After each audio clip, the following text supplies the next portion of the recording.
پاکستان کے خلاف یہ ایک اور جنگ مسلط کر سکیں. ہم نے صرف ان کی نیٹو کی سپلائی لائنز بند کی 10 دنوں کے لیے, اور امریکن سفیر جو کہ وائس رائے نعوذ باللہ خدا بن کے گھومتا تھا پاکستان میں, وہ بھیک مانگتا ہوا آیا, معافیا مانگتے ہوئے یہ لوگ آئے. ان لوگوں میں کوئی طاقت نہیں ہے, یہ ہماری کمزوریوں کا فائدہ اٹھاتے ہیں. اور اس وقت پاکستان چین کے ساتھ ہم بڑا قریبی دفاعی تعاون کر رہے ہیں. ایران ہمارے ساتھ ہے. رشیا اس وقت چاہتا یہ ہے پاکستان سے تعلقات کو بہتر کرے. ایشین ممالک, ہم اس بلاک کے گریٹر مڈل ایسٹ کے یہ مسلمان ممالک مل کر ایک کلیکٹو سیکیورٹی بلاک بنا سکتے ہیں. اس وقت چین ہر لحاظ سے پاکستان کو تعاون کر رہا ہے, پولیٹیکل بھی, اکنامک بھی, ملٹری بھی. تو کوئی بڑی بات نہیں ہے. امریکن یا نیٹو فورسز کچھ نہیں کر سکتی ہمارے ساتھ اگر ہم لک ایسٹ یا لک ود ان دا ریجن کی پالیسی کو اختیار کریں. ابھی تک ہو, نیٹو کی سپلائیز ہمارے تھرو جا رہی ہیں. اگر پاکستان نیٹو کی سپلائیز کو بند کر دیتا ہے تو 1.5 لاکھ امریکن نیٹو اور بلیک واٹرز افغانستان میں جانوروں کی طرح مارے جائیں گے. سو اللہ کے فضل سے ہم بہت مضبوط پوزیشن میں ہیں. ہمیں صرف غیرت مند حکمران چاہیے. دیکھیے مثال ہم قائد اعظم کی دیتے ہیں آپ کو. قائد اعظم نے 1935 سے 45 تک پاکستان بنا بھی نہیں ہے. اس وقت مسئلہ فلسطین پر قائد اعظم نے انگریزوں اور امریکنز کو آنکھوں میں آنکھیں ڈال کے بات کی اور کہا کہ اگر مسئلہ فلسطین میں مسلمانوں کے مفادات کے خلاف بات کی تو مسلم دنیا میں آگ لگا دیں گے.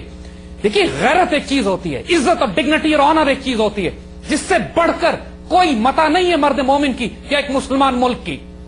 ہم بھوکے رہ سکتے ہیں. علامہ اقبال نے بار بار یہ بات کہی تھی کہ طائر اللہ ہوتی اس رزق سے, موت اچھی جس رزق سے آتی ہو, پرواز میں کوتاہی. تو یہ غیرت مندوں کو, شیروں اور دلیروں کی جب ہم بات کرتے ہیں, جب آپ ان پیٹریاٹس کی بات کرتے ہیں جو پاکستان پر قربان ہونے والے ہوں گے, پاکستان کا دفاع کرنے والے ہوں گے, تو پھر کوئی طاقت آپ کا کچھ نہیں بگاڑ سکتی. مجھے مثال دیجئے, ایران کا انہوں نے کیا کر لیا, انہوں نے وینزویلا کا کیا کر لیا, انہوں نے کیوبا کا کیا کر لیا. کیوبا میں ابھی تک 60 سال سے کیوبا ان کے ناک کے نیچے بیٹھا ہوا, ان کو آنکھیں دکھا رہا ہے, یہ کچھ نہیں کر سکے. خوف انسان کے اپنے اندر ہوتا ہے. ہم ایک ایٹمی طاقت ہیں, 18 کروڑ کی آبادی ہے ماشاءاللہ, پاکستان سے پیار کرنے والے ہیں, ایک کلیکٹو سیکیورٹی پولیٹیکل بلاک بنا سکتے ہیں, نیٹو کی سپلائی لائنز کنٹرول کرتے ہیں. ہم یہاں ایک بریک لیں گے اور اس میں 2 سوال آپ سے آگے چل کے جو کریں گے وہ سوال یہ کہ آپ یہ بتائیے کہ ان سیاستدانوں کا یا ان لوگوں کا جو اس ملک میں کرپشن کر رہے ہیں, جو بہت بڑی تعداد میں ہیں, ماشاءاللہ سیاستدانوں میں بھی بہت سارے ایسے لوگ ہمارے پاس ہیں جو بڑے پیٹریوٹک ہیں, بڑے ایماندار ہیں, لیکن وہ منظر عام پر نہیں ہیں, ان کے پاس طاقت نہیں ہے. اور طاقت ان لوگوں کے پاس ہے, آپ نے کہا جو اس وقت کرپٹ ہے. تو وہ کرپٹ لوگ جو ایک بڑی تعداد میں اور جن کے ساتھ پولیٹیکل لوگ بھی ہیں, کیا وہ ایسے حالات میں جب سپریم کورٹ اور افواج پاکستان اپنا رول ادا کرے گی تو ان کا ریزسٹنس نہیں آئے گا؟ ایک سوال تو یہ ہے میرا. اور دوسرا یہ ہے کہ اس موقع پہ عوام کا کیا رول ہوگا اور کیا ہونا چاہیے تاکہ انہیں ایک ڈائریکشن ملے, کیونکہ آپ نے کہا میجورٹی آف دا پاکستانی, بہت بڑی تعداد پیٹریوٹک ہے اور وہ پاکستان کو کسی بھی صورت میں تباہ ہوتے ہوئے نہیں دیکھ سکتے ہیں. ایک چھوٹا سا بریک, پھر واپس آتے ہیں. ویلکم بیک ناظرین, ہم بات کر رہے ہیں آج زید حامد صاحب سے کہ کیا پاکستان جو ہے وہ حالت جنگ میں ہے, اور پاکستان اگر حالت جنگ میں ہے تو پھر یہ جو کانسٹیٹیوشن آف پاکستان ہے وہ کیا کہتا ہے. یہ جو ہمارے پاس ادارے, 2 ادارے بچ گئے ہیں, سپریم کورٹ اور افواج پاکستان, اب ان کا کیا رول ہے؟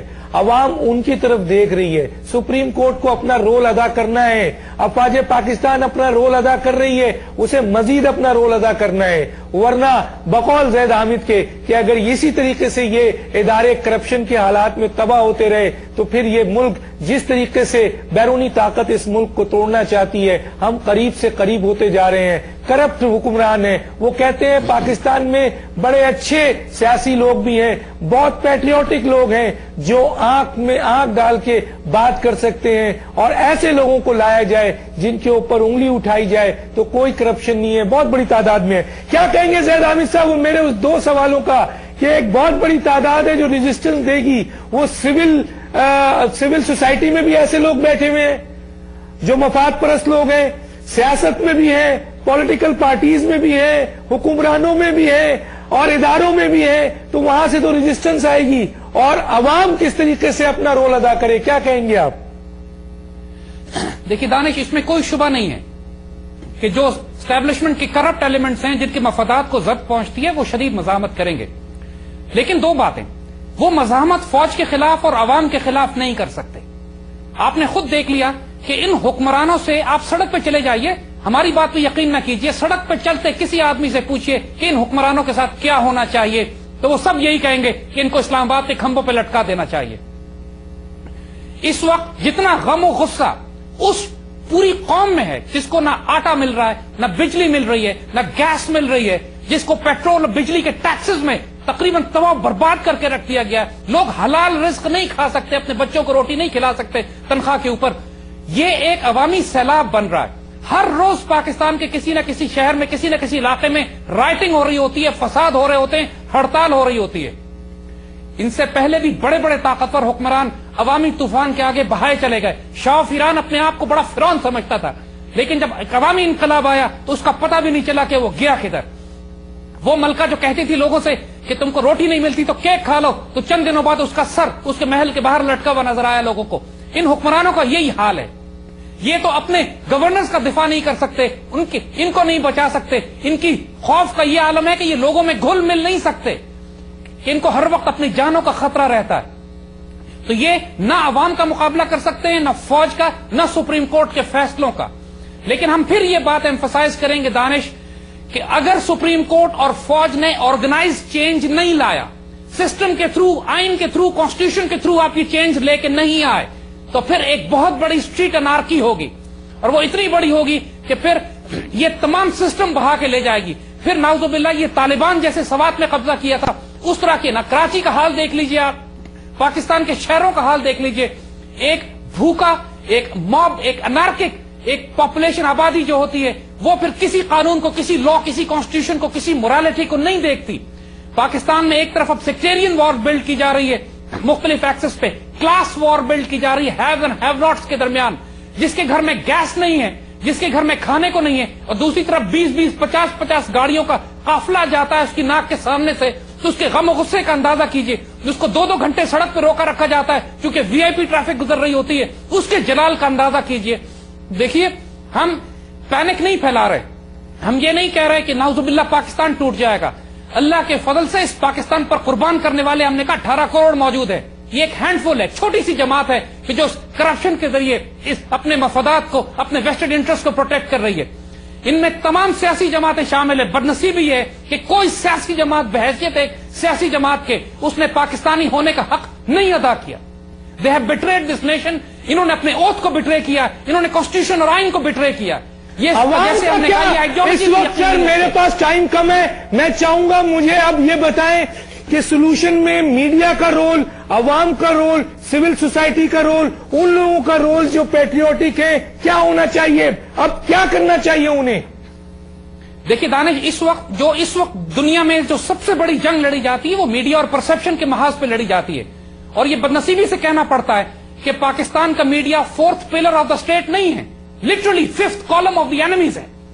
جس طرح انہوں نے پورے ملک پہ بریکنگ نیوز کی ڈپریشن طاری کر دی اپنی ریٹنگ بڑھانے کے لیے 50 چینلز نے، جس طرح قوم کو فحاشی پہ، برائی پہ، بدکاری پہ، کنفیوژن پہ لگا دیا ہے، جس طرح نہ ویلیوز ہیں نہ ویلیو ہے میڈیا میں، کوئی سینس آف ڈائریکشن نہیں ہے. ٹاک شوز کو دیکھیے تو بلڈ پریشر بڑھ جاتا ہے آدمی کا. پاکستان میں لوگ نفسیاتی مریض ہو گئے صرف میڈیا کو دیکھ کر. میڈیا کو بھی اپنے آپ کو درست کرنا پڑے گا، ورنہ یہ عوامی طوفان جو اٹھ رہا ہے، جو عدلیہ کی گرفت آئے گی، جو فوج کا ڈنڈا آئے گا، یہ پھر صرف کرپٹ سیاستدانوں پر نہیں آئے گا. پاکستان کا میڈیا، اس کو 4th pillar of the state بننا پڑے گا. پاکستان کے نیشنل انٹرسٹ پروٹیکٹ کرنے پڑیں گے. کشمیر پر کوئی بات نہیں ہو رہی ہے. انڈیا میں سمجھوتا ایکسپریس پہ ہندو زائنسٹ پکڑے گئے ہیں کہ جو پکڑے گئے ہیں کہ جو سارے الزامات جو مسلمانوں پہ اور پاکستان پہ لگتے تھے وہ پتہ لگا کہ ہندو ایکسٹریمسٹ کر رہے ہیں. اس کے باوجود پاکستانی میڈیا میں ایک خبر نہیں ہے اس کے اوپر کہ انڈیا کو امبیرس کس طرح کیا جائے. پاکستانی میڈیا کو پاکستان کے انٹرسٹ کو دیکھنا پڑے گا. اب خبرناموں کا حال یہ ہو گیا ہے، اب خبریں دیکھیں تو اس میں انڈین گانے چل رہے ہوتے ہیں. یعنی بے شرمی کی کوئی حد نہیں ہے جو کراس نہ ہو چکی ہو. تو یہ بات ہم آپ کے ذریعے بھی دانش اور صاف بات آپ کو کر رہے ہیں کہ ہماری بات کوئی مانے یا نہ مانے، دیگر دانا حضرات آیت کے نہ آیت، یہ فقیر باز آیت کے نہ آیت، آپ کو وارننگ دی جا چکی ہے، بتایا جا چکا ہے کہ یہ پاکستان تو اللہ کی امانت اور حفاظت میں ہے ہی. پاکستانی اپنی خیر منائیں، یہ حکمران اپنی خیر منائیں. یہ کرپٹ لوگ، وہ ایلیمنٹ جو پاکستان کی عزت اور آبرو بیچ چکے ہیں، کیونکہ اب وقت نہیں ہے زیادہ. 2011 اس کے کچھ عرصے، کچھ ہفتے، کچھ مہینوں میں فیصلے ہو جائیں گے.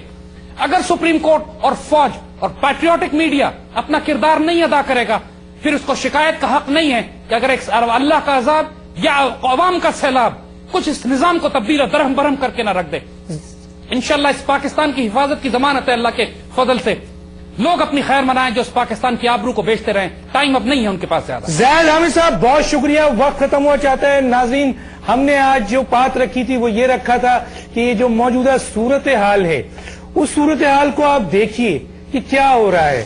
سیاستدان کیا کر رہے ہیں، حکمران کیا کر رہے ہیں، پاکستان میں معیشت کا کیا حال ہے، IMF ورلڈ بینک کی ڈکٹیشن کس طریقے سے ہے، اور ہمارے حکمران کیا رول ادا کر رہے ہیں. ہمارے پڑوسی کتنے آگے جا رہے ہیں، پاکستان کس جگہ پیچھے جا رہا ہے.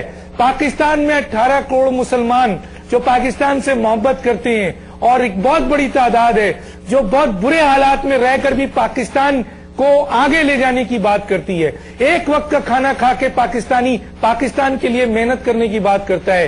لیکن ہم دیکھ رہے ہیں کہ پاکستان کے ادارے تباہ ہو رہے ہیں، پاکستان کی حکومت وہ کام نہیں کر پا رہی ہے، پاکستان کے سیاستدان کرپشن میں انوالو ہیں، بیوروکریسی کرپشن میں انوالو ہے. ہم سب کس جگہ اپنے ادارے کو لے جا رہے ہیں؟ اب 2 ہی ادارے رہ گئے ہیں، اور ایک ہے وہ ہے سپریم کورٹ اور ایک ہے افواج پاکستان. زید حامد کہتے ہیں کہ افواج پاکستان کو اور سپریم کورٹ کو اپنا آگے رول ادا کرنا ہے، اور اگر یہ رول نہیں ادا کریں گے تو یقیناً پاکستان کے اندر انارکی ہوگی، اور یہ پاکستان کے لوگوں میں بہت بڑی خرابی ہوگی. پاکستان کی عوام کو، پاکستان کے میڈیا کو، میڈیا نے آیا کہ میں ان کی بات سے متفق نہیں ہوں، میڈیا اپنا رول ادا کر رہا ہے بہت سا، میڈیا اپنے لوگوں کو اویئرنیس دے رہا ہے، میڈیا کرپشن کو اوپن کر رہا ہے.